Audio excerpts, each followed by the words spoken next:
I'm Dave Scott. I'm sitting in my office post Ironman week. Real busy week for me, and I shouldn't really complain because I didn't have to do the race.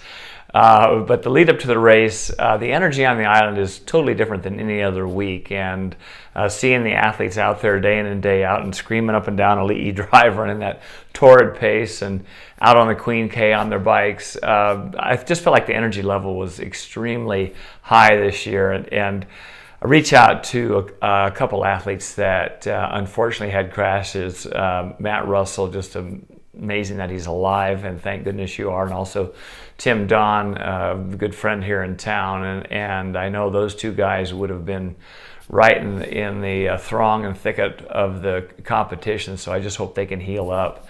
Anyway, 3 points regarding the race. And when I look at the race, I always tell my athletes, gee, you have to have a plan, you have to have a tactic, this is it. And ironically, it quite often doesn't unfold that way. It's not a perfect template. However, in the men's race, if we look at Patrick Lange, pretty much similar to what he did in 2016. Came from behind the run. You're starting to gain psychological momentum. He ran through everyone, catches Lionel Sanders at 23 miles and wins the race. Sounds pretty simple. But I think when you look at the splits and what psychologically is going on during the race, he had to make a decision somewhere after Javi. He was within 3 minutes of the leaders, or even closer than that, and then fell back and was now down 11 minutes in T2. 11 minutes is a pretty big deficit, but we've seen those deficits being eaten up by Mark Allen and Mirinda. Champions know how to adapt and adjust to that differential, and I think Patrick knew that he had to put his best running shoes on just like he did in 16, and was able to move through that pack. I mean, really a picture-perfect race, at least on paper.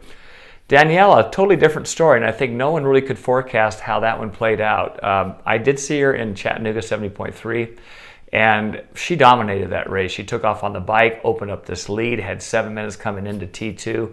Really unprecedented in a 70.3 World Championship race, and really was able to kind of bide her time on the run, knowing that she had this real big buffer.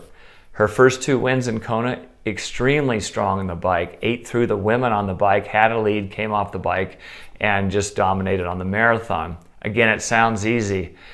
This time, totally different. I know totally different for her, because I spoke to her at the end. She said, Dave, I just felt very rough, not great on the swim, very rough on the bike. The 2 leaders out in front, including Lucy Charles, a great British athlete, 24 years old, and one to reckon with, phenomenal swimmer, great on the bike, and is really coming on the run.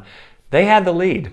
And Daniela, she's not sitting back there thinking, gee, I don't want the lead. Of course she wants the lead, but she's having to adjust her mindset, thinking that when she gets off the bike, I can make this deficit up, I can move through the women's field, I can win this race again. And again, comparing just what she did in Chattanooga and the World Championships Ironman, completely different mindset. And I always like to recognize the champions that are capable of doing this and not folding under the pressure of the race. So it was a tremendous win, and her 3rd win in Kona. Coming back to the men, it's hard to advise here in my office. I don't coach the men that were in the top 10, and I look at the dynamics of the race, particularly in the last 20 years. It's fast on the bike, ferociously fast, and the name of the game seems to be to get up into that lead pack. Well, what happened on the run is a lot of the great runners were really decimated by the pace on the bike.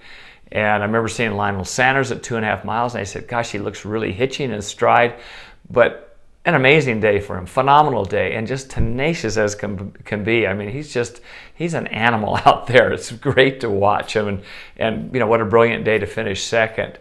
But a lot of the athletes fell off dramatically, well over 3 hours on the run, and this is not their Ironman potential. I look at the athletes today, and they are very, very fast on that run, and I'm hoping someday that they can maybe adhere to their plan. Do they give up 2 or 3 minutes on the bike, 11 minutes like Patrick Lange?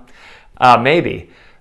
Easier said than done, but I think the message is we have to kind of stick to our plan as best we can, let the race unfold, and be confident with your strengths. And I'm, again, looking at those athletes that didn't do well on the run, that were in the top 10 when they got off the bike, and just said, oh, my legs are pretty sour.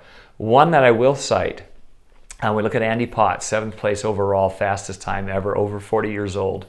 I talked to Andy afterwards. He said, I couldn't go on the bike like those guys. I had to sit back, weave myself through that run, and make up the time in the run. He was able to run 2:50 and 7th place overall. So really a stellar day for Andy. And lastly, number 3, I think maybe the outstanding amateur race of the day was against one of my competitors way back when, going back 25, 28 years. I'm not really sure on the math on this. Rob Barel. I raced Rob in the Ironman. I'm in the mid-80s, and he's still a tremendous athlete. He was in the 60 to 64, won that in 9 hours and 46 minutes. So amazing day for an old guy like him. Anyway, it's great to be there. I'll be back again and hopefully offer my insights in 2018.